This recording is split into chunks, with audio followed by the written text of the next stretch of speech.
देखें, यदि आपके ज़मीन का दाखिल खारिज नहीं हुआ है तो अब आपको दाखिल खारिज जरूर करा लेना है। अगर आपके पास ज़मीन का केवाला है, आपके पास ज़मीन का खतियान है, या आपके पास ज़मीन का यहाँ पर बंटवारा नामा है, या कोई वसीयत है, कोई भी दस्तावेज है, अन्य कोई दस्तावेज है जिससे, जो कि बंदोबस्ती का ही दस्तावेज हो, इसके आधार पर आप ज़मीन का दाखिल खारिज अगर करा लेते हैं तो दाखिल खारिज के बाद ज़मीन का जो है आप रसीद कटा सकते हैं और सरकार को जो है आप राजस्व दे सकते हैं। तो ये जो पूरा प्रक्रिया है, सरकार का जो राजस्व रिकॉर्ड है ना, उससे ये पता चलता है कि हमको टैक्स कौन दे रहा है। अगर हमको ये व्यक्ति टैक्स दे रहा है तो इसके पास ये दस्तावेज होगा। अगर उस व्यक्ति के पास ये दस्तावेज नहीं है तब तो ये हमको व्यक्ति टैक्स तो दे रहा है लेकिन ये असली मालिक नहीं है, कहीं ना कहीं किसी प्रकार की गड़बड़ी हुई है। अगर ये जो दस्तावेज है, ये जो डॉक्यूमेंट आप देख रहे हैं, और यहाँ पर है कि जो भी व्यक्ति राजस्व रिकॉर्ड में दाखिल खारिज करा लेते हैं, कागजात तो उनका तैयार हो जाता है, वो ये समझते हैं कि हम ज़मीन के मालिक हो गए हैं, मेरा रसीद तो कट रहा है, मतलब मन में उनका जो है ये। लेकिन सुप्रीम कोर्ट का जजमेंट क्या कहता है, सुप्रीम कोर्ट का फैसला क्या कहता है, और सुप्रीम कोर्ट के एक जजमेंट नहीं, कई जजमेंट में ऐसा कहा गया है कि अगर कोई भी व्यक्ति का अगर नाम जो है राजस्व रिकॉर्ड में दर्ज है, राजस्व रिकॉर्ड में नाम दर्ज होने से उस व्यक्ति को जमीन का मालिकाना हक नहीं मिलता है। यानी राजस्व रिकॉर्ड में आपका नाम दर्ज है और अगर आपके पास जमीन के ऐसे दस्तावेज नहीं है जिससे जमीन का टाइटल साबित हो, ऐसा दस्तावेज आपके पास मौजूद अगर नहीं है, ऐसे सिचुएशन में, ऐसे कंडीशन में जो है आप, यानी अगर ऐसा कोई दस्तावेज उसके पास नहीं है तो राजस्व रिकॉर्ड में नाम दर्ज कराने से कोई भी व्यक्ति प्रॉपर्टी का मालिक नहीं बन सकता है। ऐसा कानून कहता है कि अगर कोई भी व्यक्ति प्रॉपर्टी का अगर आप मालिक तभी बन सकते हैं जब आपके पास ऐसा डॉक्यूमेंट हो जिससे प्रॉपर्टी का टाइटल साबित होता हो। अब है कि ऐसा दस्तावेज अगर आपके पास है और आपका दाखिल खारिज नहीं हुआ है तो अब देखें, सरकार का जो प्रयास ये है कि अगर किसी भी व्यक्ति के पास केवाला है तो उस केवाला का दाखिल खारिज जो है अगर आप अभी खरीदे हैं तुरंत होना चाहिए, और अगर जो है आप ये ज़मीन का केवाला पहले भी खरीदे हैं तो भी आप उसको जल्द से जल्द उसका दाखिल खारिज करा लें।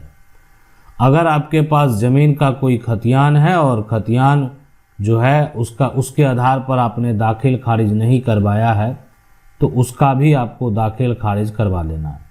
अगर आपकी पैतृक जमीन है, कई हिस्सेदार हैं, तो आप जो है ज़मीन का पंचनामा बनवाकर दाखिल खारिज के लिए अप्लाई कर सकते हैं। यानी ज़मीन बंटवारा करने के लिए जो है एक पंचनामा आप बनवा लिए और उसमें जो भी आपकी ज़मीन है, जो भी आपकी शेयर की ज़मीन है, जो भी आपके हक की ज़मीन है, उसको दर्ज कराकर आप ज़मीन का बंटवारा जो है करके दाखिल खारिज के लिए अप्लाई कर सकते हैं।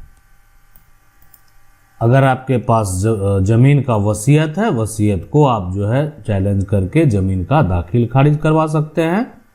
अगर आपके पास ज़मीन का, यहाँ पर बात करें, आपको बंदोबस्ती है, ज़मीन का पर्चा है, तो उसके आधार पर आप ज़मीन का दाखिल खारिज करवा सकते हैं। तो ये है पूरा प्रक्रिया। ये प्रक्रिया यही कहता है कि आप जो है किस प्रकार से ज़मीन का दाखिल खारिज करवाएंगे।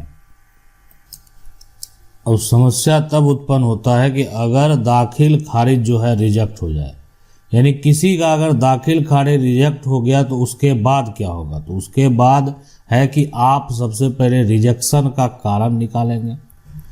कारण निकालने के बाद, यानी जैसे ही रिजेक्शन का कारण निकलेगा, आप जो है तुरंत, यानी जल्द से जल्द, जितना जल्द हो सके आप उसको अपील करेंगे।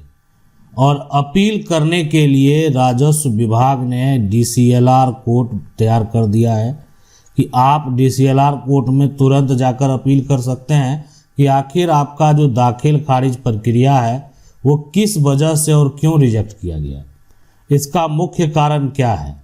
और इसमें क्या होगा कि जैसे ही आप DCLR कोर्ट में अपील करेंगे उसके बाद दोनों पक्ष को नोटिस भेजा जाएगा, आपका दाखिल खारिज आखिर रिजेक्ट क्यों हुआ। अगर आपके पक्ष में जजमेंट आता है, आपके पक्ष में फैसला आता है, उसके बाद जो है आपके दाखिल खारिज का जो प्रक्रिया है, यानी आपके पक्ष में अगर होता है तो फिर आप दाखिल खारिज का जो प्रक्रिया है वो पूरा हो जाएगा।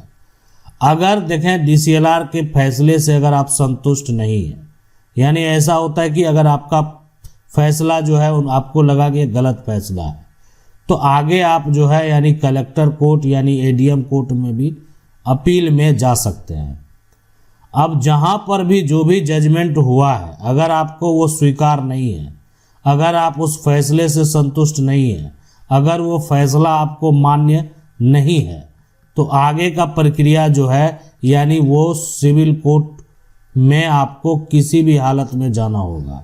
यानी अब सिविल कोर्ट तय करेगा कि आखिरकार वास्तविकता क्या है। तो ये पूरा प्रक्रिया है। अगर आप दाखिल खारिज करवाते हैं, दाखिल खारिज अगर आपका रिजेक्ट हो जाता है, दाखिल खारिज जो है अगर एक रिजेक्शन के बाद भी आपका DCLR कोर्ट भी आपके पक्ष में जजमेंट नहीं देता है, तो आप आगे क्या करेंगे। अब देखें समस्या उत्पन्न होता है, यानी वैसे लोग जो कि ज़मीन का फर्जी दाखिल खारिज करा लिए हैं। तो फर्जी दाखिल खारिज कराने वाले के लिए जो है डायरेक्ट आप जाकर जो है ADM कोर्ट में, जिला कलेक्टर कोर्ट में आप जाकर जो है केस फाइल कर सकते हैं, दर्ज करा सकते हैं कि मेरा ज़मीन है और मेरे ज़मीन के मेरे पास मेरा ज़मीन का कागजात भी है और जो है इस ज़मीन का फर्जी दाखिल खारिज, फर्जी म्यूटेशन जो है वो कायम करा लिया कोई व्यक्ति ने। तो ऐसा सिचुएशन, ऐसे कंडीशन में देखें उस व्यक्ति को नोटिस जाकर ये जो किस आधार पर आप दाखिल खारिज कराए हैं, टाइटल का जो कागजात क्या कहता है ये मांगा जाएगा, डॉक्यूमेंट मांगा जाएगा। डॉक्यूमेंट जो है वो ये सारा कुछ जो है किया जाएगा। अब ये है कि डॉक्यूमेंट देने से अगर कोई व्यक्ति असमर्थ है, अगर वो व्यक्ति जो है डॉक्यूमेंट नहीं दे सकता है, उस व्यक्ति के पास कोई ऐसे कागजात नहीं है, कोई ऐसे साक्ष्य नहीं है, तो ऐसे सिचुएशन में आखिरकार होगा क्या। मान लेते हैं उसके दाखिल खारिज को फिर पुनः जो है रद्द कर दिया जाएगा। उसकी जमाबंदी जो होगी अगर वो गलत है तो उसकी जमाबंदी भी रद्द कर दी जाएगी। अगर दाखिल म्यूटेशन जो है गलत होगा तो म्यूटेशन रद्द कर दिया जाएगा। अब देखें इसमें फ़र्क क्या होता है कि ज़मीन का जो जमाबंदी होता है, इसको ऐसे समझ सकते हैं, इसमें बहुत सारा दाखिल खारिज वाला, बहुत सारा जो ज़मीन है ना वो दर्ज होता है। अब इसमें 2 सही है, अब 1 गलत है, तो पूरी जमाबंदी को क्यों रद्द करना। यहाँ पर सिर्फ रद्द क्या होगा, कैंसिल क्या होगा, वो प्लॉट जो कि आप इनकी जमाबंदी में पूरा दर्ज हो गया है। तो ये है पूरा प्रक्रिया, यानी आप जैसे जमाबंदी भी कोई गलत तरीके से करवा लिया है, आप जमाबंदी रद्दीकरण में भी जा सकते हैं, जमाबंदी को भी रद्द करवा सकते हैं। तो ये है पूरा यहाँ पर इसका पूरा प्रक्रिया। इस तरीके से आप जो है अपनी ज़मीन को जो है वो प्राप्त करेंगे। लेकिन अगर फर्जी जो है दाखिल खारिज हो या फर्जी ज़मीन का जमाबंदी हो, दोनों सिचुएशन में अगर कोई व्यक्ति ज़मीन का कागजात को निकालता है, दोनों सिचुएशन में अगर कोई व्यक्ति ज़मीन का डॉक्यूमेंट को निकाल देता है, डॉक्यूमेंट को दिखा देता है, तो ऐसे सिचुएशन, ऐसे कंडीशन में आखिरकार उसका निष्कर्ष क्या निकलेगा। यानी अगर कोई व्यक्ति ज़मीन का जो कागजात है वो अगर निकाल दे, डॉक्यूमेंट निकाल दे, तब वो कागजात जो है जिससे कि प्रॉपर्टी का टाइटल साबित होता है। अब ये टाइटल पर डिसीजन देने का कि टाइटल सही है, टाइटल सही है या टाइटल गलत है, ये डिसीजन देने का पावर यहाँ पर जो है कहीं जो भी रेवेन्यू ऑफिसर हैं वहाँ नहीं है। यानी डायरेक्ट टाइटल के लिए डिसीजन देने का पावर सिविल कोर्ट को है कि दस्तावेज सही है, दस्तावेज सही नहीं है। अब सिविल कोर्ट तय करेगा कि आखिरकार ये दस्तावेज जो है वो क्या कहता है, ये डॉक्यूमेंट जो है वो क्या कहता है। तो ये है पूरा प्रक्रिया और जो है एक तरह से ये सारा कुछ जो है समझना आपको बेहद ज़रूरी है। और यहाँ पर जो है अगर देखा जाए तो कानूनी तरीके से अगर आप देखेंगे तो आप अपना हक को कानूनी तरीके से प्राप्त कर सकते हैं। यानी जो दस्तावेज कहेगा, जो डॉक्यूमेंट कहेगा, वो प्रॉपर्टी आपसे कोई हासिल नहीं कर सकता किसी भी हालत में। तो ये है पूरा प्रक्रिया। आशा करते हैं वीडियो अच्छा लगा होगा। वीडियो को लाइक जरूर कर दें, चैनल को पहली बार देख रहे हैं, सब्सक्राइब करके जो बेल आइकन है उसको जरूर दबा लें। मिलते हैं अगली वीडियो में, तब तक के लिए जय हिंद।